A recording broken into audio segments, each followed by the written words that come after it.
at King's College London say the procedure is more accurate than current options and won't harm the baby. Sky's Stephen Douglas reports. You want to get off. 3-year-old Adiel has Down syndrome. What do you want Mummy to do? Sit.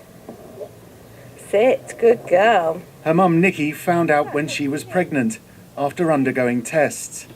It was scary, but the actual experience of it was over in less than a minute, because I'm quite needle phobic, so in a sense it would be the most invasive thing and terrible, but he made me feel quite confident. But that procedure could be replaced by a simple blood test, a test that, according to researchers at King's College London, could be more accurate and less risky. Around 600,000 women give birth every year and are given an ultrasound scan to determine whether they're at risk. 30,000 are deemed at high risk of having a baby with Down syndrome and are offered an invasive second test. It causes around 300 miscarriages a year. The new blood test could reduce the amount of women referred for a second test to 1,500. At the moment it is offered privately quite extensively, and the prices range from £400 to £900. So we are working with the NHS to find ways of evaluating it so that ultimately it can be brought in, but that's not going to be overnight, unfortunately. But Nikki doesn't think the new test should be available to everyone.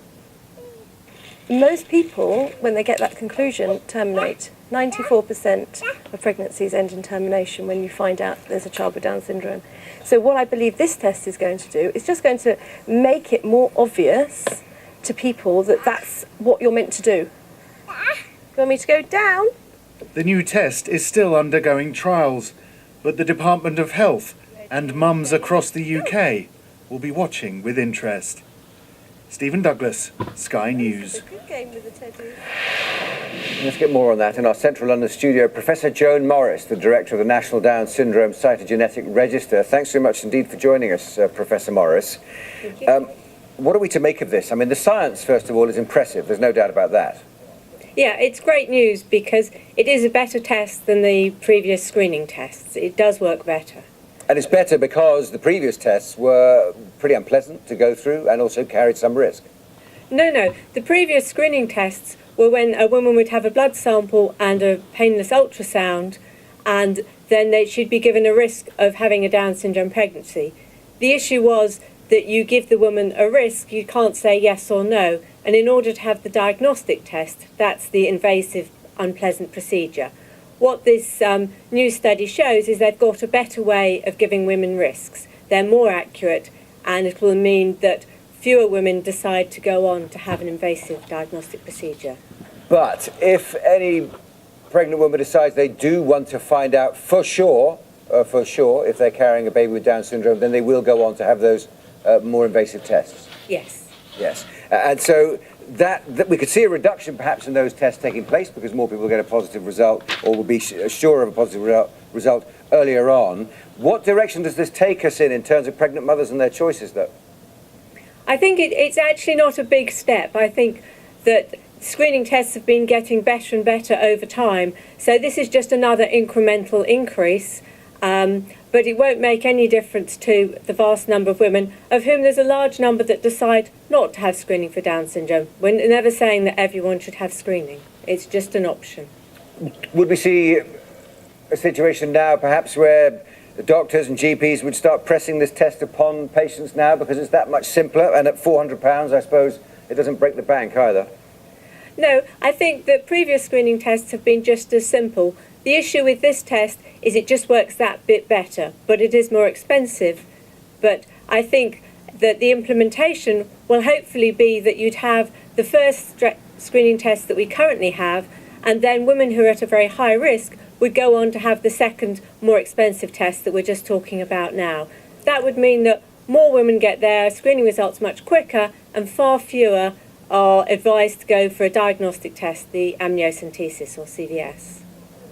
That, listening to the report that our reporter just put together there, that figure was quoted by the person that he interviewed saying that 94% of mothers who get a result that they may be carrying a Down syndrome baby decide to terminate?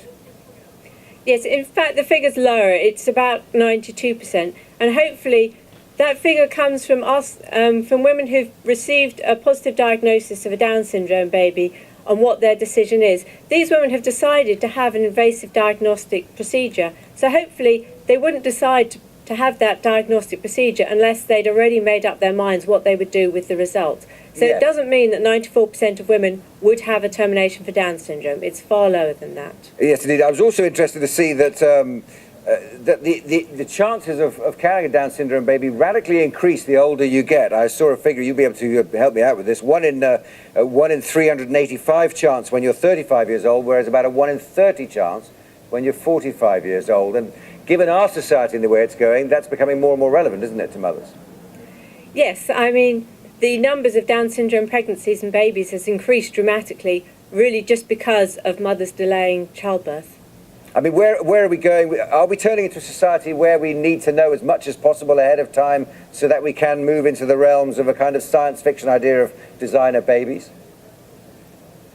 I don't think so. I think there's a lot of emphasis placed on women having prenatal diagnosis, but at the same point in time, there's a large proportion of women that don't decide to have prenatal diagnosis and will carry on with the pregnancy.